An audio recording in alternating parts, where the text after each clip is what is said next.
Obrigada, Camila. Bom, a Jéssica perguntou, preparados? E a gente vai para a segunda questão, no segundo slide. Preparados para mudar o mundo? É isso que a gente está aqui, né? Parece ambicioso, parece muito audacioso, na verdade, mas é que a gente está num momento também que precisa de audácia, né? A nossa civilização não vai muito bem, obrigada. O nosso pacto civilizatório não está muito bem também. E cabe a nós, seres planetários, aqui neste momento, seja nas ruas, nas cidades, nas escolas, nos bairros, em qualquer espaço, cabe a gente tomar uma decisão. A gente muda ou não muda? Continua como está? E os nossos filhos, nossos netos, tataranetos, gente que nem a gente conhece, como é que eles vão pegar esse planeta quando a gente se for, né? Qual é a nossa responsabilidade enquanto pessoas, enquanto seres viventes no nosso planeta? Então, a gente vai falar um pouco de Campinas, a gente vai falar um pouco do Plano Local de Ação Climática, mas, né, como a gente não faz nada sozinho, eu sou da Prefeitura de Campinas, assim como a Heloísa, a gente trouxe duas representações parceiras, que é a CEPAGRE e a Unicamp.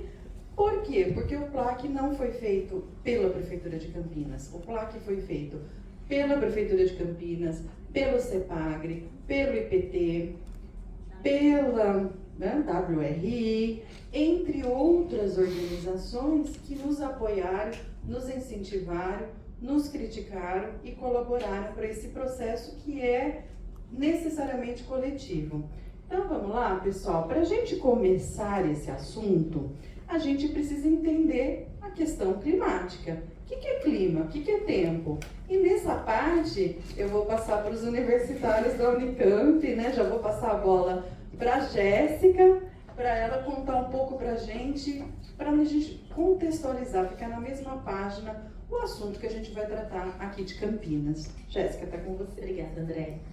Bom dia, pessoal. Então, como me apresentaram, eu sou a Jéssica, né? A gente faz parte de um laboratório que fica dentro do CEPAGRE, que é um laboratório de ensino em clima e mudanças climáticas.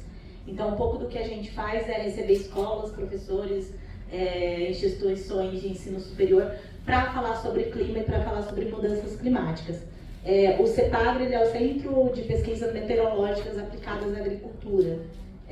Então, ela não é nenhuma universidade, ela é uma instituição que faz pesquisa nesse sentido. E durante esses anos que existe o CEPAGRE, começou a surgir a necessidade de ter um braço também para ensino, que é o que a gente faz, tanto eu quanto a Dani que está aqui, tá? Normalmente, quando a gente recebe o pessoal no CEPAGRE, a gente gosta de fazer uma diferenciação. Aí eu acho que vou ficar em pé também, que não está dando certo. Deixa eu vir para cá. A gente gosta de começar as nossas visitas no CEPAGRE fazendo uma diferenciação sobre o que é clima e o que é tempo, tá? Então, vou fazer uma introdução bem breve, só para a gente ficar na mesma página, como disse a Andréia, para a gente conseguir, na nossa segunda fase do nosso encontro, conseguir discutir e debater em torno desse tema. Então, quando a gente fala de tempo, a gente está falando do estado momentâneo da atmosfera. Então, hoje, se a gente sair todo mundo aqui fora, a gente olhar lá fora e perguntar como é que está o tempo, vocês vão falar, está quente, está frio, está chovendo. E essas características vão dizer como é que está o estado momentâneo da nossa atmosfera. Quando a gente fala de clima, a gente está falando da sucessão do tempo ao longo dos anos. Internacionalmente, a gente tem um parâmetro que é até 30 anos para a gente conseguir falar do clima de uma região. E aí vem a pergunta, né? A gente está aqui em torno da questão, principalmente, né, do desenvolvimento sustentável, mas também falando das mudanças climáticas, da emergência climática. Então, a nossa pergunta, por que o clima muda tanto e por que ele está mudando tão rapidamente nas últimas décadas? Então, as mudanças climáticas, né, o que a gente está considerando aqui, focando só em um fenômeno específico que a gente vai conversar, que é o principal, mas ele não é o único, né, para a gente discutir, mas as mudanças climáticas, elas têm um fator principal, que é o efeito estufa. Todo mundo aqui tem noção de como funciona o efeito estufa e qual que é o impacto da nossa civilização, né, diante desse sistema? Então, o efeito estufa, se quiser passar, depois a gente volta aqui de novo. Pode passar mais um, por favor, que a gente já vai. Então, o efeito estufa, ele é um processo natural que garante a vida tal como conhecemos no nosso planeta, ter aí nossa temperatura média em torno de 15, 16 graus. E se a gente não tivesse o efeito estufa, a gente poderia ter temperaturas negativas de até menos 18 graus. Então, essa camada que a gente tem em volta da Terra, a atmosfera, ela garante a vida tal como conhecemos no nosso planeta. Então, o efeito estufa é um processo natural e essencial à vida. O que vem ocorrendo desde a Revolução Industrial? A gente começou a alterar a nossa atmosfera. Então, o efeito estufa, como é que ele vai acontecer? Eu imagino que grande parte já tem esse conhecimento, só para reforçar, para a gente ficar todo mundo na mesma conversa, tá? Então, bem rapidinho. É um processo natural. A energia solar ela vai entrar na atmosfera, vai interagir com a superfície, parte dessa energia ela vai ser absorvida pela superfície e parte ela vai voltar novamente para a atmosfera. Alguns dos gases que compõem a atmosfera, eles são responsáveis por reter esse calor e fazer o efeito estufa. Então, uma parte vai ser absorvida, outra vai ser refletida, e uma parte vai ficar aqui com a gente por conta desses gases. Quais são esses gases de efeito estufa? São alguns, principalmente os gases que a gente tá soltando, né, que a gente emite, que são os gases de efeito estufa que a gente conhece bem. Então, o metano, o óxido, todos esses gases eles são como efeito estufa, mas o vapor d'água, por exemplo, ele também é um gás de efeito estufa. Então, desde a Revolução Industrial, o que a gente está fazendo? A gente está mudando a composição da nossa atmosfera quando a gente joga, quando a gente emite os gases de efeito estufa, principalmente quando a gente queima carvão, petróleo, enfim, todos esses elementos. É um processo que já é conhecido há bastante tempo. Então, um exemplo simples.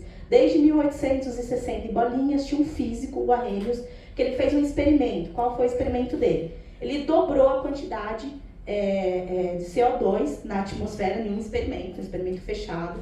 E ele observou que quando ele dobrava essa quantidade, a temperatura ela subia até 5 graus. Então, desde 1800, a gente tem um experimento publicado, científico, que explica que se a gente altera a nossa atmosfera, uma das variáveis que se muda é a temperatura. Então, é esse processo que a ciência, desde lá dos anos 80, 90, vem falando, olha, a gente está, para conseguir produzir tudo que a gente tem enquanto sociedade, a gente está emitindo tais gases. Esses gases, eles fazem parte do efeito estufa. Então, quando você aumenta a quantidade desses gases, você está aumentando esse efeito e, por consequência, você está aumentando a temperatura do nosso planeta, tá? Pode ir para o próximo. Se você quiser só voltar na definição do... Pode voltar mais um, por favor. Aqui. Então, se a gente colocar lá no Google, a primeira coisa é colocar mudanças climáticas. Vai sair uma frase muito semelhante a essa aqui que a gente está vendo. São transformações a longo prazo nos padrões de temperatura e clima. Então, ela ocorreu durante os 4,6 bilhões de anos da Terra de maneira natural. No entanto, desde a Revolução Industrial, com a forma que a gente está produzindo, que a gente usa para produzir energia, a gente tem emitido gases do efeito estufa e tem alterado esse processo. Então, o que os cientistas estão dizendo para a gente? Que a gente está mudando a nossa atmosfera, colocando novos gases e aumentando a questão da temperatura, tá? Agora pode ir até a parte que vem. Então, era esse processo inicial que a gente queria comentar com vocês, e aí depois a gente vai tomando sequência para aprofundar um pouco mais da ideia, tá? Acho que agora Sou eu. E o que nós temos a ver com isso, né, Jéssica? Bom, o planeta está aquecendo, além do que a gente programou, além do que é natural, então está aquecendo por intervenção antrópica, por nós, Homo sapiens, estamos colaborando para esse aquecimento do planeta. E o que eu tenho a ver com isso? Bom, antigamente, eu sou meio jurássica, eu sou jovem há mais tempo, né? Antigamente, esse negócio de ambientalismo eram de pequenos grupos xiitas, biodesagradáveis, assim como o Rogério e a Ângela, que também são jovens há mais tempo e estão lá no fundo. Era um grupinho fechadinho, lá em 1972, desde a Conferência de Estocolmo. Tinha Raquel Carson com a Primavera Silenciosa, alguns grupos, alguns expoentes discutindo a questão global, a questão ambiental. Só que, gente, a casa caiu. Literalmente a casa caiu, porque agora os economistas, os ministros de fazenda do mundo inteiro, que se reúnem lá na Suíça, em Davos, Normalmente, historicamente, para discutir economia, pode passar. Só que agora eles estão discutindo riscos. E os riscos deles não é só guerra, que é confronto geoeconômico também, não é só custo de vida. Eles estão discutindo adaptação, mitigação climática. Eles estão preocupadíssimos porque a casa caiu. Como é que vai ter economia, prosperidade, desenvolvimento, progresso com algo que está desequilibrado? Um planeta que não está numa ordem adequada para que a gente possa se desenvolver. Eles estão preocupados com o quê? Que a Jéssica e o Eduardo falaram aqui, com a tal da sustentabilidade. E, gente, esse é riscos de 2 anos. Eles também projetam riscos de 10 anos. Vale a pena consultar lá os anais do Fórum Econômico Mundial. Eles estão preocupados com o que vai acontecer. Então, não é a Andréia, não é a Heloísa, não é a Dani, não é a Jéssica, não somos nós. O dinheiro, o capital, está com as orelhas bem ligadas e os olhos bem despertados para ver como é que a gente reverte também. Próximo. E isso, gente, faz parte já de um caminhar. Opa, obrigada, querida.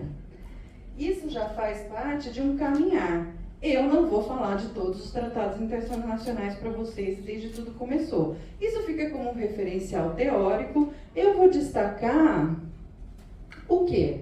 O relatório Brundtland, de 1987, né? Que, tudo bem, gente, vamos se desenvolver, mas vamos se desenvolver com sustentabilidade, né? Nas premissas que a Jéssica colocou no início, econômico, social e ambiental. O PCC também já foi citado por vocês como um referencial importantíssimo científico.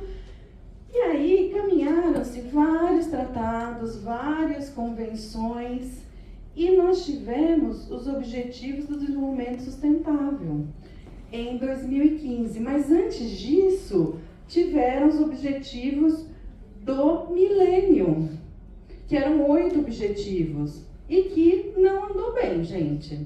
Não andou muito bem. Os resultados desse Pacto Global Voluntário não deu muito certo. Tanto que o Kofi Annan, secretário-geral da ONU, pensando assim, bom, eu não vou rezar para convertida, eu preciso rezar para o mercado. Ele fez uma provocação, né, em parceria com o Banco Mundial e instituições financeiras de 9 países, e dissesse assim, gente, vamos internalizar o ESG?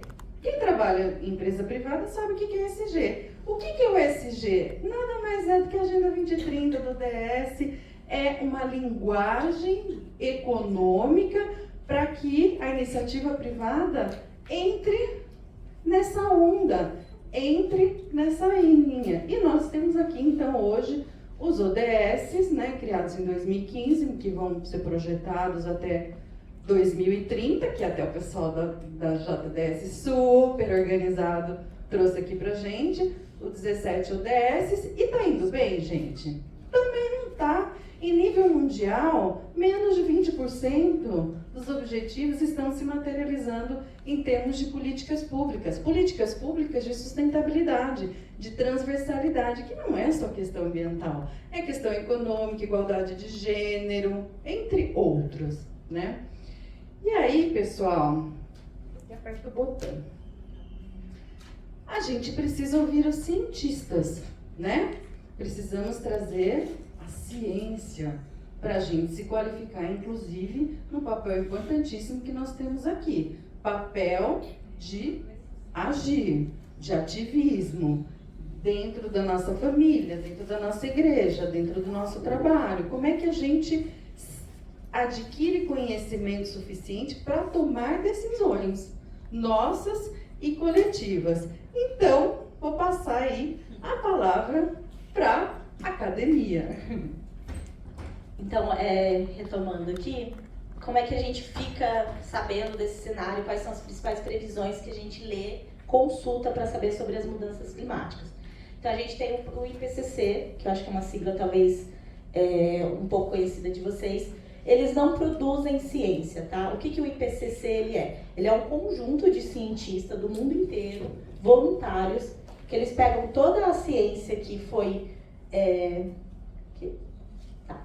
Ele pega tudo que foi produzido enquanto ciência, publicado, e faz uma avaliação de como está as mudanças climáticas. Esses relatórios, eles foram evoluindo ao longo dos anos, e no início a gente tinha uma discussão, né? Os cientistas eles tinham umas discussões, principalmente do que era o aquecimento global, como funcionava, quais eram as principais causas. E aí, conforme foi caminhando de uma previsão de um aumento de temperatura, nos últimos anos, não vou nem falar década, nos últimos anos a gente tem confirmado esse cenário, com alguns...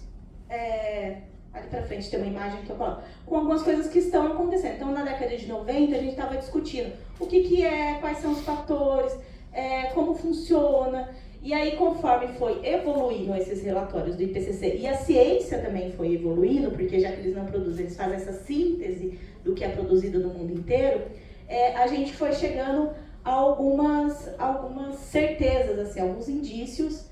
Ai, saiu a figurinha que tinha, né? Então, a gente já tem, né, nos últimos relatórios do IPCC, alguns indícios, por exemplo, que a temperatura ela já aumentou de 1,1 a 1,2 graus. Então, o Acordo de Paris, por exemplo, ele colocava para a gente tentar barrar o aumento até 1,5 graus. Hoje já é um consenso que já teve aumento aí de 1,1 a 1,2 e que provavelmente a gente não vai conseguir cumprir essa meta do Acordo de Paris, que era 1,5 graus, segurar esse aumento. Então, como eu disse ali, os últimos volumes, né, são mais de 234 cientistas que participaram dos últimos relatórios. E aí tem aqui a conclusão que eu falei, que hoje já é inequívoco, que enquanto ciência, todos já concordam que as atividades humanas ele é a principal fonte, né, das emissões do gás de efeito estufa, que vem causando aí as questões das emergências climáticas, tá? Então, quais são as agendas locais que a gente vem desenvolvendo para discutir esses assuntos? Eu vou passar para a Dani. Então, bom dia, gente, sou Daniela, trabalho lá também dentro do LabEduc, né, que é o Laboratório de Ensino em Mudanças Climáticas vinculado ao CEPAGRE da Unicamp. Diante desse cenário que as meninas apresentaram aqui pra gente, que vocês viram que não é um cenário muito, né, otimista, na verdade é um cenário bem realista do que acontece em termos de mudanças climáticas, chegamos ali no ano de 2015, quando, enquanto sociedade, enquanto planeta, a gente começou a perceber que estávamos caminhando ladeira abaixo.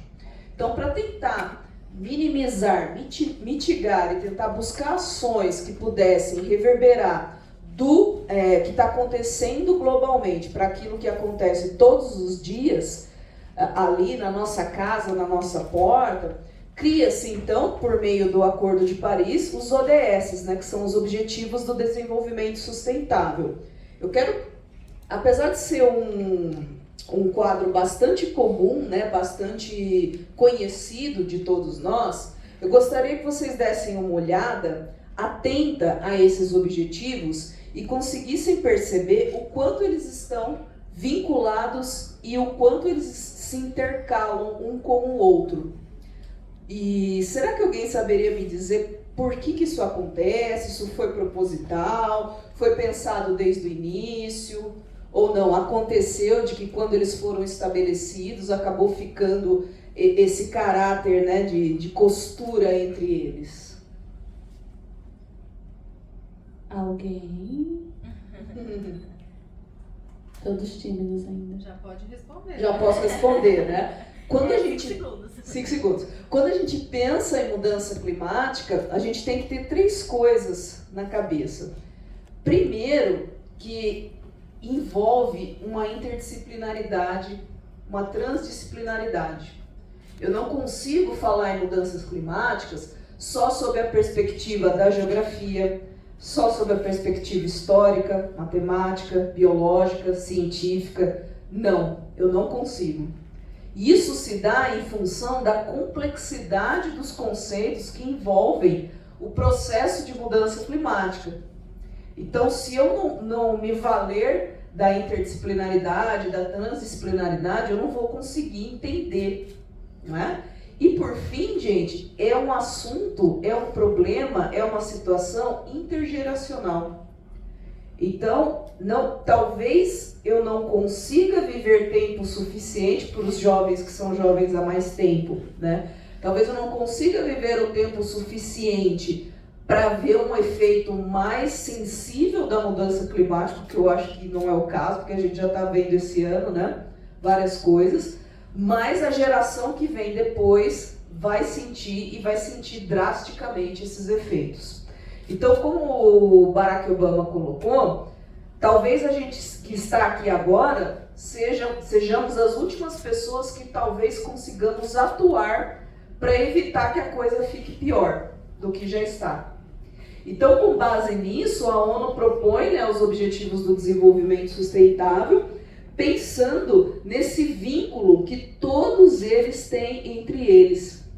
E aí vem um pesquisador que também apoia a construção desses objetivos, que lança um conceito chamado Wicked Problem, que eu não sei se vocês já ouviram falar. Wicked, do inglês, é uma coisa bastante, assim, é um conceito de meio que parafuso, né? Bastante confusa. Ou seja, se é que existe a solução, ela não vai vir de um lugar só. E também não vai vir de uma pessoa só. E também não virá de um grupo só. E isso nos permite pensar num problema, né, num conjunto de problemas globais, mas que eu preciso localmente tomar uma ação, fazer alguma coisa. Senão, o negócio só piora. Passagem. Então, a gente sempre termina pensando assim, o que eu posso fazer aonde eu moro? Porque eu tenho um problema batendo na minha porta. Teve gente que o problema veio pegando fogo na porta, né? Ultimamente. E o que eu vou fazer em relação a isso? Bom, vamos lá, né, gente? Tentar pegar tudo que a gente conceituou e traduzir para a nossa realidade. A gente vê que a ONU traz metas ambiciosas, globais, pensando no mundo inteiro, mas Campinas, a região metropolitana, é muito diferente de Minas Gerais, que é muito diferente do Amazonas, que é muito diferente da Colômbia. Então, como que a gente vive na cidade? Como que a gente vai traduzir isso para a nossa realidade?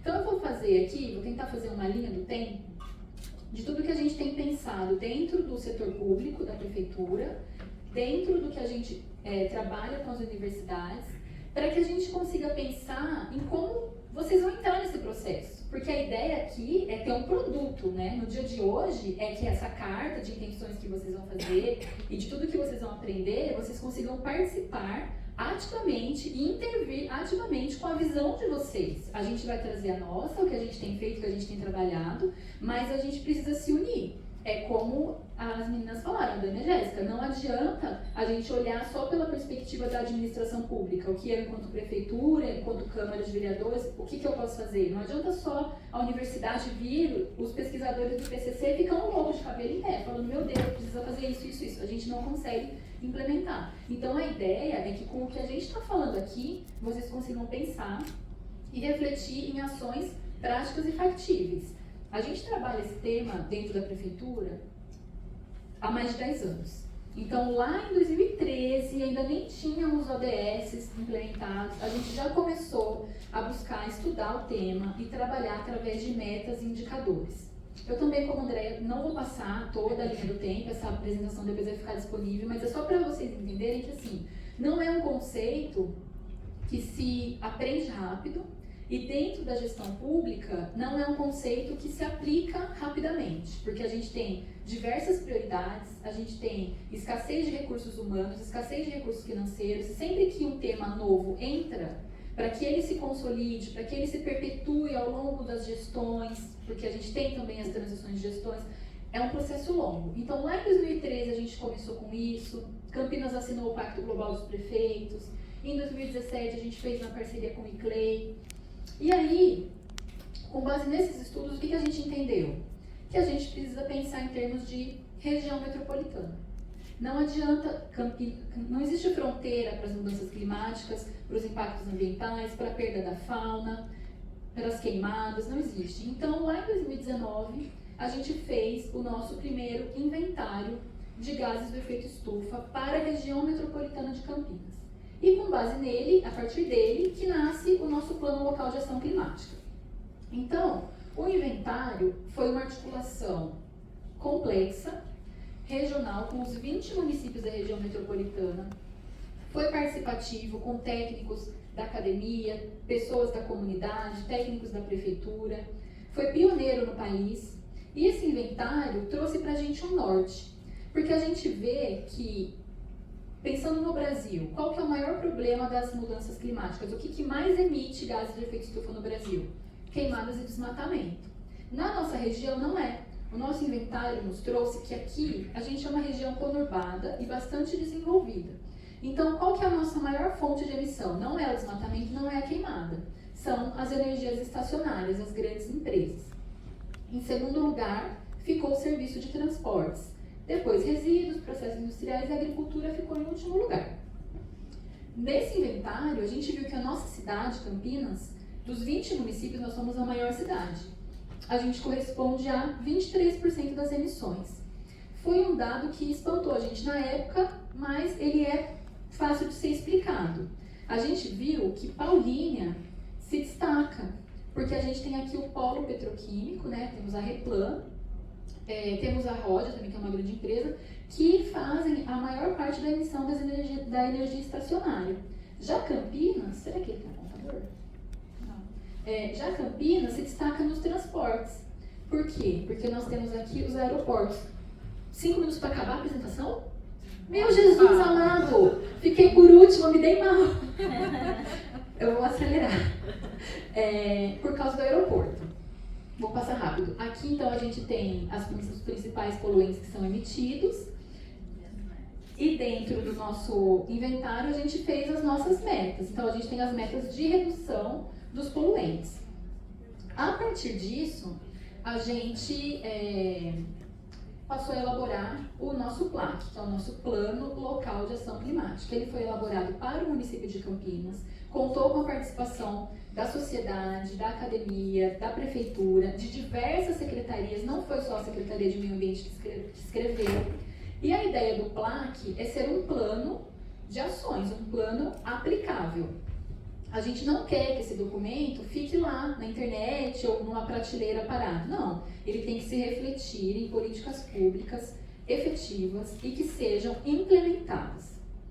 Aqui tem link depois, né, para vocês darem uma olhada.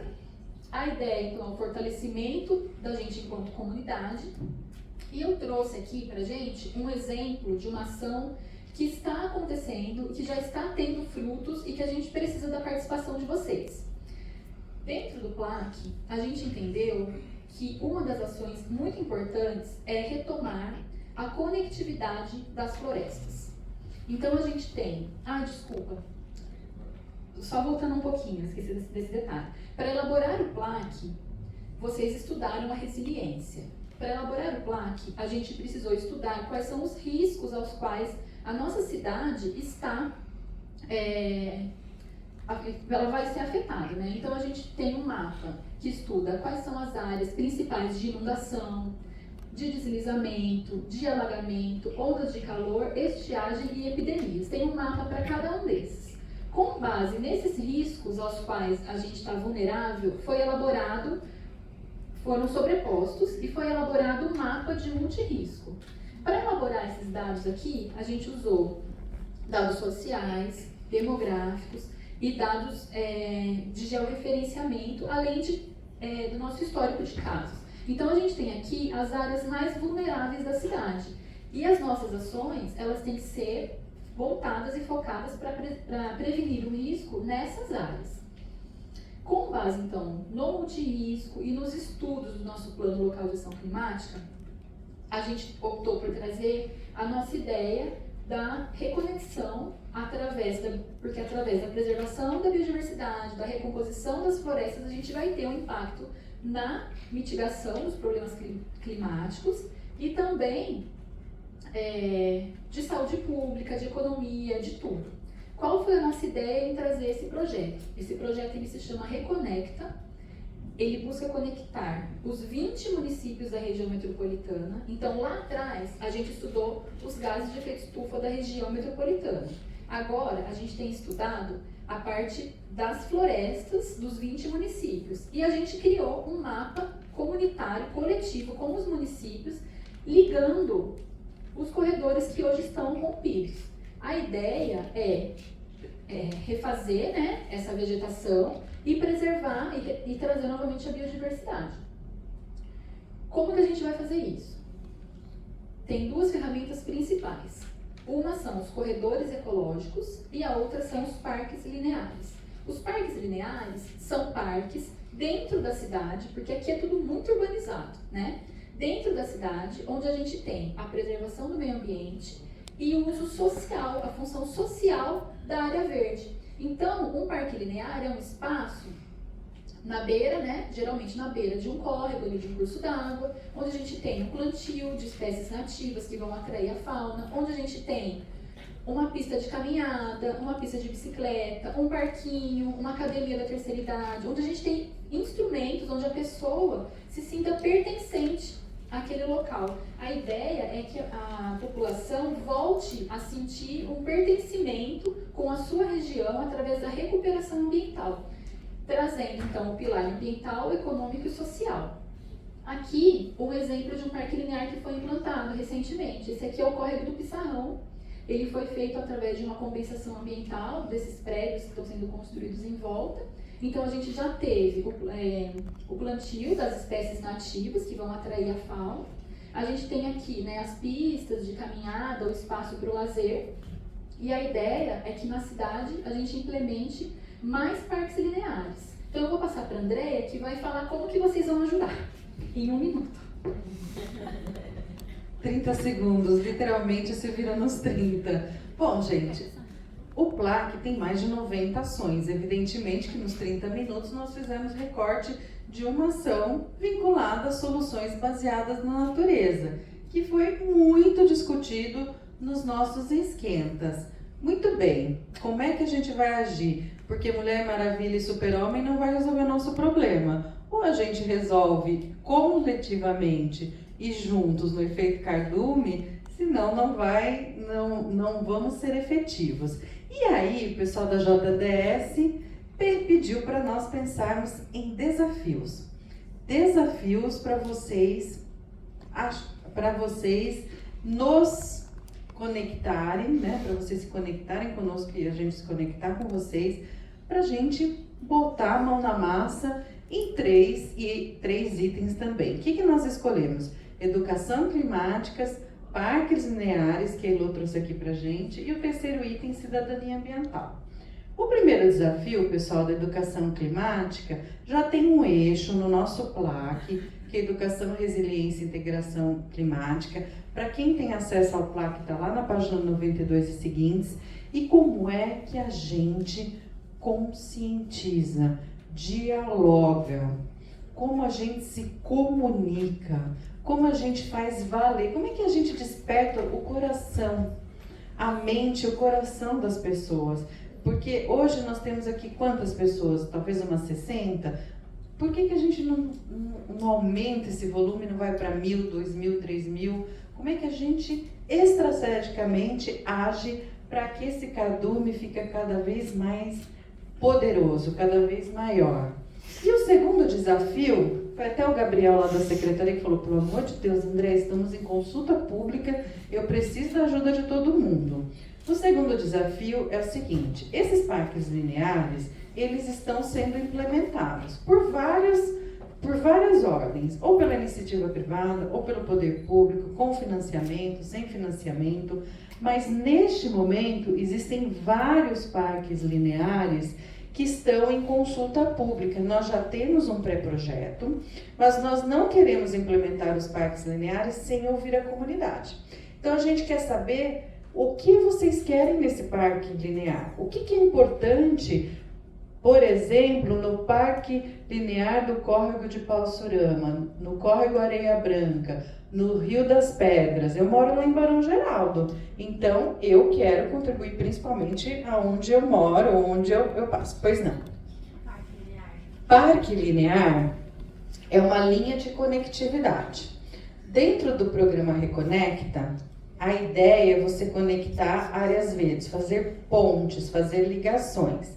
Na área rural, normalmente a gente se utiliza de corredores ecológicos, que aí é plantio puro, para que a onça, para que a capivara, os animais, principalmente os animais silvestres de grande porte, possam transitar. Na área urbana, nós temos o Homo sapiens, nós temos nós. A gente tem muita dificuldade de fazer plantios em matas ciliares, de áreas de preservação permanente, de rios, de córregos, de nascentes, sem uma conexão com as pessoas. Por que acontece? Se a gente simplesmente vai lá e planta espécies nativas, matas fechadas nas áreas antrópicas, sabe o que acontece, gente? Vai o cavalo, vai o lixo, vai o fogo. As pessoas não se apropriam dessas áreas. Então, o parque linear é uma forma de preservar a questão ecológica, ter o plantio, mas também ter equipamentos para que as pessoas possam usufruir desses espaços. E mais do que isso, se ele usufrui, ele cuida. Ele ajuda o poder público a cuidar dessas áreas. Então, o parque linear é uma ocupação que agrega a questão ecológica, mas também a questão social, para que essas áreas efetivamente cumpram aí sua função de conectividade. Respondi? Que bom. Então, pessoal, depois tem os QR Codes e é muito bacana, e vocês vão nos ajudar muito nesse desafio a poder dizer o que vocês querem. Pois não? Pode fazer.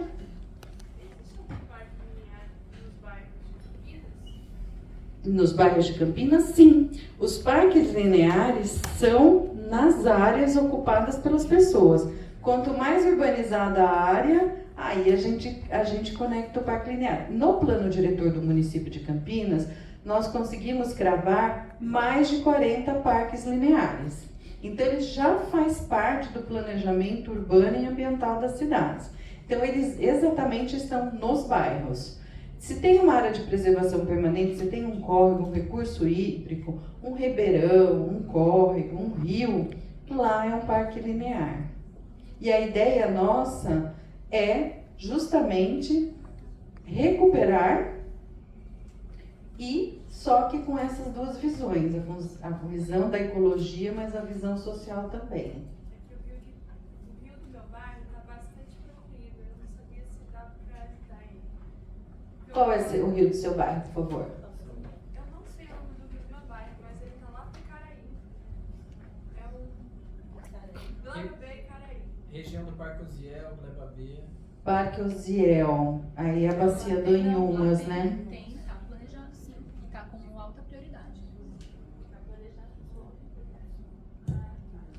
Tem sim. Eu convido vocês, depois dá um pulo, a gente só tem 30 minutos, mas depois dá um pulinho lá na secretaria, ou liga pra gente e a gente mostra quais são os parques lineares. Tem o Gabriel, que está focado aqui nessa consulta pública. Eu acho que é bacana vocês conhecerem, né, os parques. E assim, que pena que a gente não sabe, nem sempre a gente sabe o nome do rio, do córrego, né? Não sabe o nome do recurso hídrico, né, que tá ali do lado da gente. Seria bem legal também a gente, fica aí a dica para a gente poder trabalhar numa questão de educação. Acho que é o Capivari. Ali é o Capivari. Mas é o Inhumas, né? A bacia. É a bacia do Inhumas, o rio principal é o Capivari, mas eu não sei o nome do córrego lá. Mas no Icaraí eu acho que é o É o Piúna, talvez, sim. Para o pessoal mais antigo que está morando lá. Eles estão em uma área de alto risco. Fizeram uma ponte para poder passar por lá. Tá no local onde a bacia é para cima. Eu olho para a Elô, gente, porque a Elô é coordenadora de fiscalização ambiental aqui de Campinas. Então não existe metro quadrado de Campinas que a Elô não conheça, então eu fico olhando para ela. É que o córrego lá, ele é meio que uma bacia um pouquinho só para baixo, tá cheio de lixo, esgoto, muita coisa. E eu queria saber, eu vou lá procurar o pessoal que mora lá em si, para ver se eles sabem o nome do rio, porque ele é bastante extenso. Mas pode procurar a gente também. Tá certo. JBS aqui como parceira. Isso aí. Obrigada. Bom, e aí, gente, tem os formulários, os links. Por favor, né? Vejam qual que se conecta aí com a área de vocês. Pra gente é muito importante a participação. Estamos implementando todos de uma vez? Não, é um valor hercúleo. A gente está implementando aos poucos dentro do nosso cronograma aqui da Secretaria. E o terceiro desafio não poderia deixar de ser o mecanismo que nós temos hoje na mão da democracia, da cidadania ambiental. Um dos, né, gente? Que é o voto. Estamos em período eleitoral, falta menos de 15 dias para as eleições e a gente não poderia deixar de provocá-los a pensar quem é o candidato a prefeito ou prefeita, quem é candidato a vereador ou vereadora, que realmente abraçou a pauta que nós estamos aqui dialogando, JDS, calcado na sustentabilidade, no clima e na resiliência. Então, qual que é a ideia, gente? Procurem na plataforma dos candidatos qual é aquele que realmente abraça essa causa. Por quê? Porque eles vão nos representar, seja no executivo, seja no legislativo, por 4 anos. Eles vão ter a caneta na mão. E essa caneta é poderosa, e essa caneta faz diferença. Ah, mas tem outros mecanismos de cidadania também. Tem. Vocês podem participar dos conselhos, das associações de bairro. Existem muitos mecanismos de participação. Só que neste momento da história, nós temos um poder. Um poder de escolher quem vai ser nosso parceiro para conduzir as políticas públicas na cidade. Então, gente, vamos escolher bem? Pois não. Eu gostaria, Andréa, de aproveitar a sua deixa e fazer um convite aqui. A Guardinha de Campinas, na próxima semana, a partir da terça-feira, está com abertura de um debate para a juventude com cada um dos candidatos à Prefeitura de Campinas. Então, justamente, compareçam lá, na terça-feira é um, na quarta, na quinta, na sexta, a partir das 9 horas da manhã. Porque vocês podem justamente levar perguntas como essas, né? O que você tem feito dentro da cidade de Campinas em relação ao nosso clima, ao nosso ambiente? Então fica o convite estendido a todos aí. Maravilha, muito obrigada. É isso aí, gente. JDS, super convidado a conhecer melhor, né? Muitas das plataformas estão na internet, é importante que a gente estude, mas nada como cara a cara, né? Nada como uma conversa com os candidatos para a gente poder se organizar. Ó, JDS, eles que estão fazendo pergunta e eu estou passando, ó, tempo finalizado. Posso abrir mais uma? A gente pode. Então, beleza, vamos lá. Se não, ó, a Elô, a Jéssica e eu vamos apanhar, só a Dani que não, porque ela não tá ali. Eu gostaria de perguntar se algum desses lugares que são destinados para esses parques lineares, se eles podem ser repassados para algumas empresas privadas. Porque, por exemplo, na região do Ouro Verde, do lado do Shopping Spazio, tinha um local lá, um campo, que no início do mandato da Prefeitura de Campinas esse ano, eles haviam colocado uma placa dizendo que haveria uma abertura de um parque, que é um lugar onde passa um risinho, um corregozinho. Só que na metade do ano para cá, acho que na metade do ano passado para cá, eles substituíram essa placa e colocaram uma placa de que abririam uma rede de mercados ali naquele espaço que ia ser dedicado para um parque, onde passava um córrego e tinha árvore, um lugar de preservação. Mas eles estão cortando as árvores e vão construir algum tipo de mercado. Então eu gostaria de saber se a Prefeitura de Campinas, se eles cedem esses lugares para redes privadas poderem construir. Sua pergunta foi tão boa. Muito obrigada. Por que a pergunta dela é ótima? Porque é o seguinte, nós temos em qualquer lugar áreas públicas e áreas privadas. Quando eu estou falando de parque linear e corredores ecológicos, eles podem se dar em áreas públicas ou áreas privadas, mas a maioria é em área pública. Ai, gente, não vai ter como não falar em 2 minutos isso. Posso? 2 minutinhos. Quando a gente aprova o parcelamento do solo em Campinas, a gente tem que doar áreas verdes, faz parte da compensação de um parcelamento você doar áreas verdes. E normalmente essas áreas de preservação permanente, elas fazem parte desse pacote de doação. Então deixa de ser privado e se torna público. E a gente projeta os parques lineares nessas áreas públicas. Essas são as únicas áreas públicas que são passadas para o município? Não. Tem também as áreas de lazer, que são as praças. Nas praças é possível a iniciativa privada adotar para cuidar. Aqui em Campinas é possível. As áreas públicas, como parques lineares, se não forem praças, é o poder público que vai cuidar. É nossa obrigação cuidar dessas áreas. Porém, em áreas particulares, se não for área de preservação permanente, é possível suprimir árvores. Eu sou diretora de licenciamento ambiental de Campinas, então, ordinariamente, eu autorizo corte de árvores para supermercado, para casas, para qualquer empreendimento. A legislação hoje permite a supressão. A legislação municipal, estadual, federal. O que é solicitado? Você suprimiu uma quantidade de árvores, você é obrigado a compensar. Aí vem a figura da compensação ambiental. E você planta em outros lugares. Doa mudas para o viveiro, dependendo do caso. Enfim, e também pode fazer parte da compensação ambiental implementar pequenos trechos de parques lineares. Então você está me questionando, um supermercado está sendo construído e foi cortada árvores. Não sei o caso específico, não sei o endereço, mas se for uma área privada, e se aquelas árvores não forem imunes ao corte, não tiver nenhuma proteção legal, ordinariamente ele pode suprimir essas árvores. E às vezes as pessoas ficam muito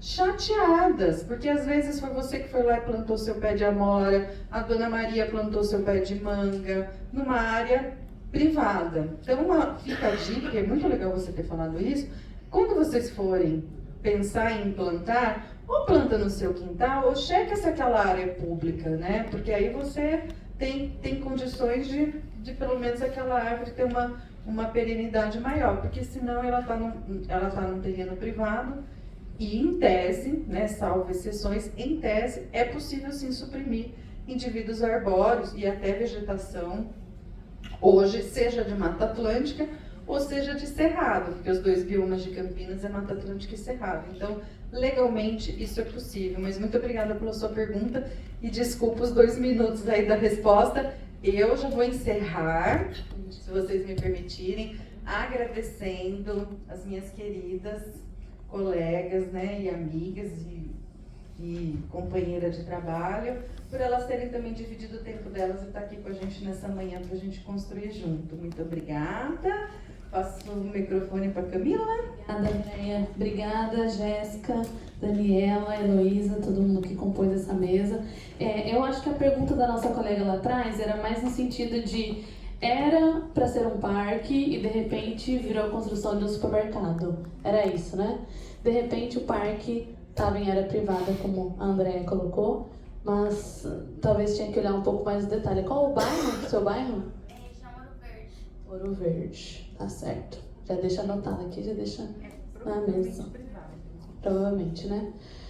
Ai,